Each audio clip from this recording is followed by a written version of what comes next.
I would say of all of the things that we do, probably the K-9s are the most popular. They're the things that everybody wants to see, they want to talk about, they want to see the demonstrations, they want to know more about what they do and why they do it and how they do it and all of those things. We have 3 dual-purpose dogs. What that means is they're apprehension and narcotics detection dogs. For example, we have those large buildings in the business park.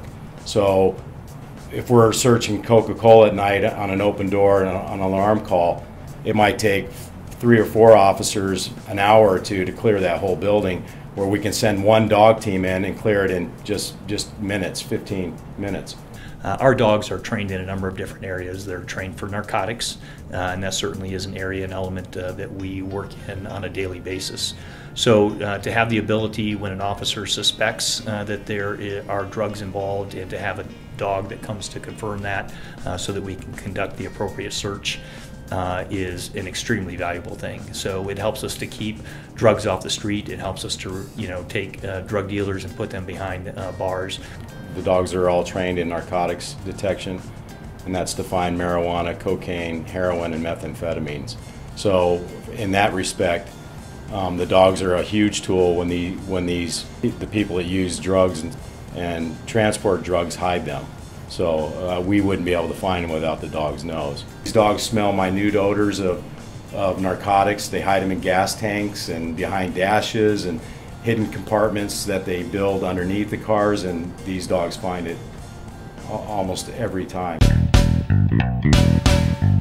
When we're out looking for suspects that flee and are hiding in buildings and desert areas and things like that, I mean, the great part about these dogs is they don't use their sight, they use their nose. So they might get away from us, but they're not going to get away from the dog's nose. If I had to put it in one word, it's intense. That's the one word that always comes to my mind anytime anybody asks me about that.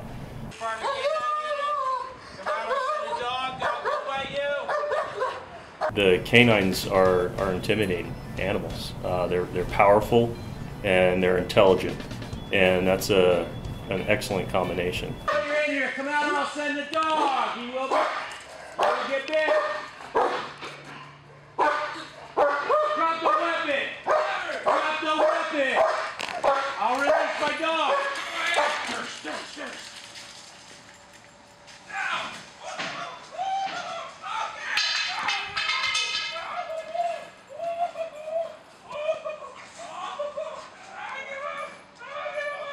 When you see that dog and you know what's in his mind, which is to come and basically attack you and apprehend you, make you stop doing whatever you're doing, and you know that he does that job very well, then there has to be some healthy respect there on your end.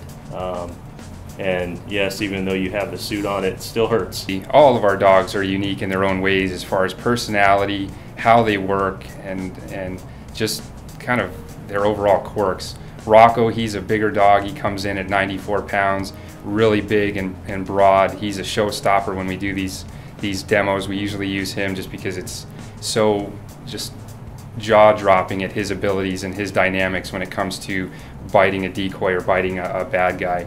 You're looking for animals that can do the work, first and foremost. They have the mentality, they're trainable, but they also are animals that are easy to work with. They have a demeanor where they're not overly aggressive. High prey drive, high hunt drive, high pack drive, high homing drive. Rocco, my partner, we got him from a vendor in California, and he ran $10,500. I think the other dogs we have came from a vendor here in the Phoenix area at about $6,800. All those dogs are paid out of RICO funds. So RICO funds, those are all funds that we seized throughout involvement with cases that had some type of asset that was either cash or property that we were able to sell later.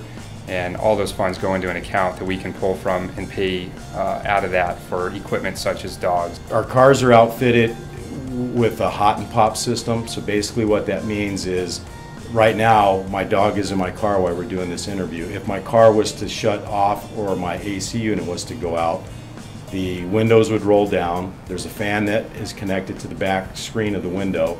That kicks on.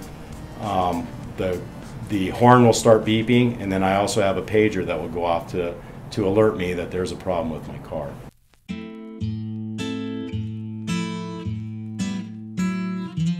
It's very rewarding to see your dog responding to you and truly becoming more than just a dog. He becomes your partner. In the case of my partner, he is a very sociable dog, and he's become very well adjusted to my lifestyle and my family and the way we live our lives. The question is, what happens to the dog when the dog is retired?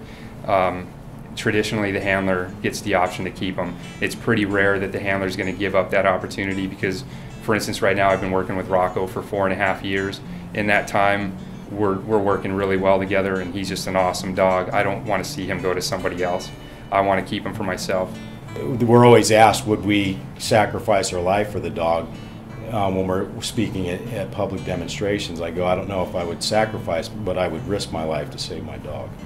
The goal is we are seeking to serve our community and to instill that confidence in them. So to provide unparalleled service, I don't think that we get there, quite frankly, without a K-9 unit.